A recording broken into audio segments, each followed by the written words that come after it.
Educational. Fun times with Mitch and Ben. Yeah.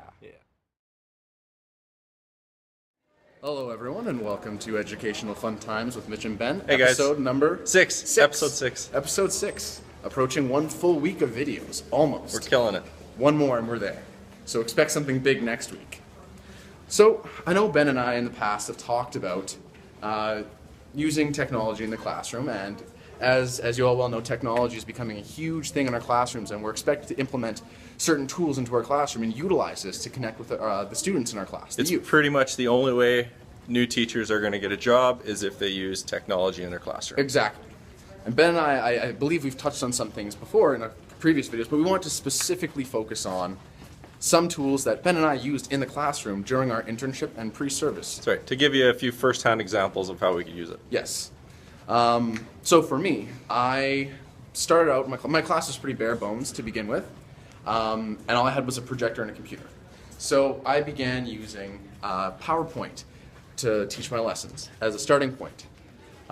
Later on in the semester, I ended up getting a Mimeo in my classroom. Now, a Mimeo is essentially a smart board, but with smart boards, you're limited to only using that board as a smart board. You can't use it as a whiteboard, you can't write on it unless you're using it with a projector. Mimeo takes your whiteboard and turns it into a smart board. So you can still use it as a whiteboard, but you can also use it as the Mimeo. And what it is it's just a sensor bar that you put on your board and a pen. And then you just use it from there by projecting onto the whiteboard. Yeah, let's go this way. Projecting it onto the whiteboard, and you use it as if you were writing on the whiteboard, and it tracks all of your stuff using the sensor bar and puts it onto the computer. So it's great for recording lessons. It's great for showing multiple examples.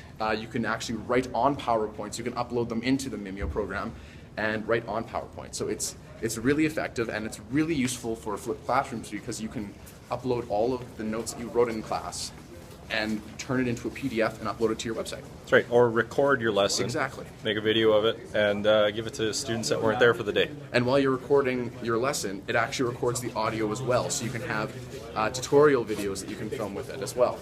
So it's really, really handy for new teachers and also for students who are missing quite a bit of class. Yeah. How about you, Ben? What did you use in your class? Well, I love Twitter, so I use Twitter in my classroom. Combine that with Google Docs and some laptops. So the lesson was, I forget what it was actually exactly, but we were practicing our math skills using online games. And so I compiled a list of math games online, put them on a Google Doc, and tweeted out this link. Showed my Twitter. Thanks.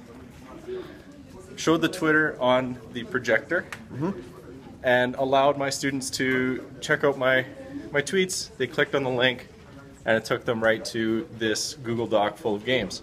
So they all had a computer, they played them, it was awesome. I would definitely do that one again.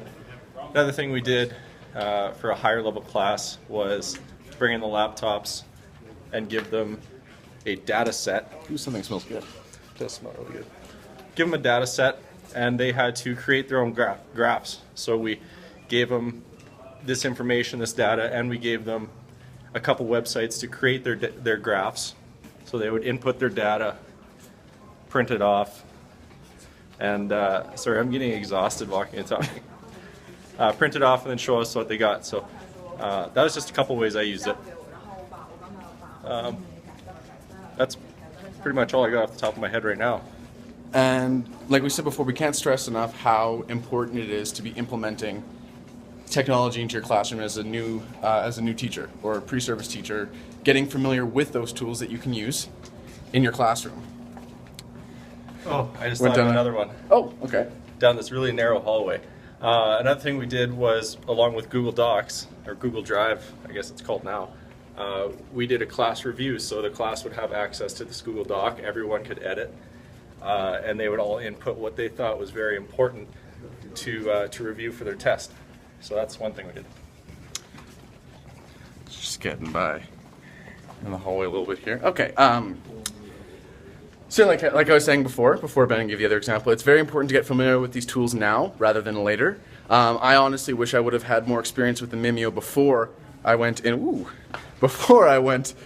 my internship, and because I was kind of against the Mimeo to begin with because I wasn't familiar with it, and I was a little apprehensive to begin with, but it takes a little getting used to. It does. I tried it when I was with Mitch for a day, and I didn't particularly like it, but that just takes some time to get used to. So. But we've done some workshops, and now we are moderate pros, I'd say. You know, we're pretty good.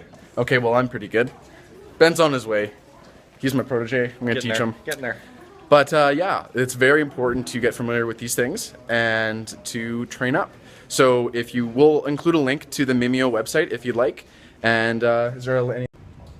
All right, so Ben and I got cut off a little bit there. That's all right. Some technical problems. I think we were saying that we were going to include some links. Yes, we're going to include some links. And that's all for today. Yeah. Yeah. So next take a look below to see some of the links to what we have here, that we talked about today. And we'll see you guys next week. Bye-bye. Thanks for watching.